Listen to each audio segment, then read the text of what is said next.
Hi there, y'all down in Baton Rouge, Louisiana.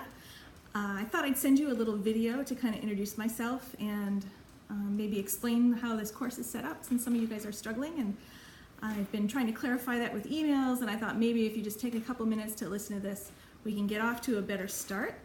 I'm Gail Anderson, Mrs. Anderson, as you know from your introductions, and thanks for sending me those email introductions as well. I would love to be able to teach you guys in person. Teaching in person is my first passion, and I've done that for many years, but I actually recently retired from that, so I'm doing online teaching now as a way to provide myself with a little bit more flexibility. So I do travel a lot. I'm not around during your class time very often, but perhaps we'll get a time scheduled a little later on in the year where I can answer some questions for you like that one-on-one. But until then, let me give you a little background to statistics. Now, this is an AP Stats class, so it is a challenging class. It's a college level class, so I do want to warn you that it's very particular.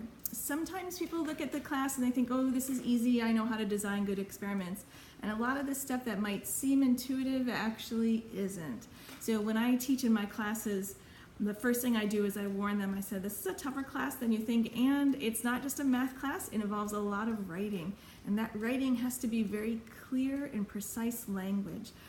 I have graded AP Stats tests, and so I can tell you with confidence that sometimes it's the use of the word take versus the use of the word took that causes people to lose a point, which can be a big deal if you're trying to get a 5 versus a 4 on that AP exam.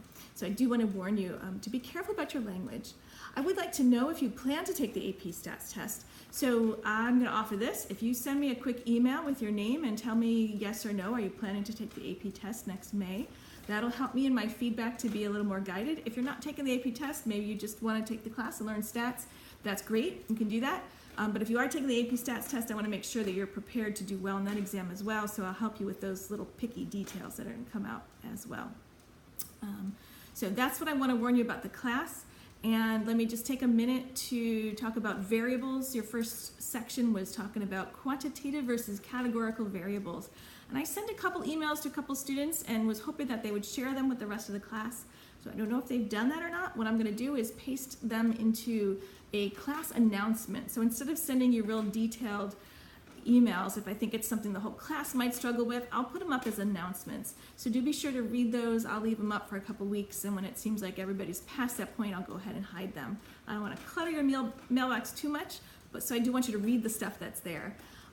But just real basically, the idea of looking at those different types of variables is going to be really important as we get into later making inference on them. So inference, you know, of course, is, maybe you've heard that from your English class, we make inference from, that's my cuckoo clock, we make inference from something that a character says, we can make inference about what his belief system is and things like that.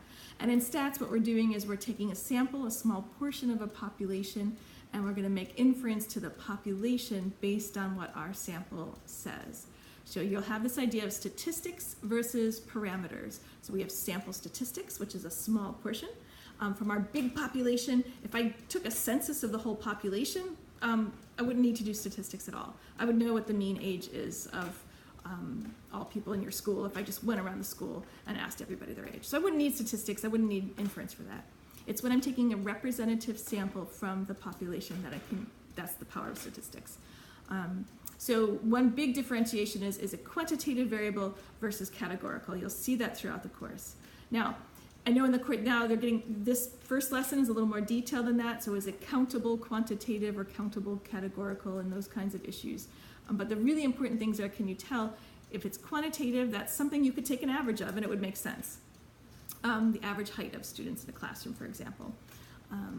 But something that's categorical is something you wouldn't want to take an average. The average zip code, what would that doesn't really have any meaning, or area code or something like that. So it might still be a number. You could technically add them up and divide by how many you have, but it doesn't make sense.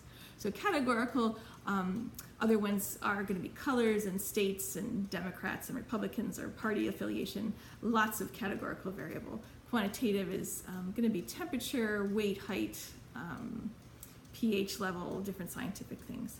So do take a look at the announcement that I'll post in a little bit, probably by the time you see the video that you'll see the announcement as well. And I look forward to working with you. I'm going to say, I wanted to say this at the beginning, I hope you're all still with me. I'll give you double extra credit if you tell me you were with me till the end, too. So say, I was with you to the end. And I did want to say that, it really stinks that your teacher left or the class fell apart or something, so you have to do it online. But when life throws you a lemon, make lemonade. You're living in a world that you're going to do a lot of learning from online sources, where you can't sit down and ask somebody. Yeah, it's more fun. It's better for humanity to sit and talk to people face to face. But sometimes when you can't do that, I think I've worked with refugees, kids who have been displaced from their homes in Iran and Afghanistan and places far away. And those kids don't have the opportunity to sit in class. So they're really grateful to have online learning opportunities. So there might be a time in your life where you have to do something online. And this is a great chance for you guys to learn. You're really lucky. All my other students don't have a class of kids to sit and talk to. So you guys at least have each other to talk to. But you got when you're doing things online, you got to click a lot of buttons and search for things. It puts a little bit more responsibility on your shoulders, and that's a great growing experience. Hey, if you're writing college applications, this might be something fun you could write about for your college application.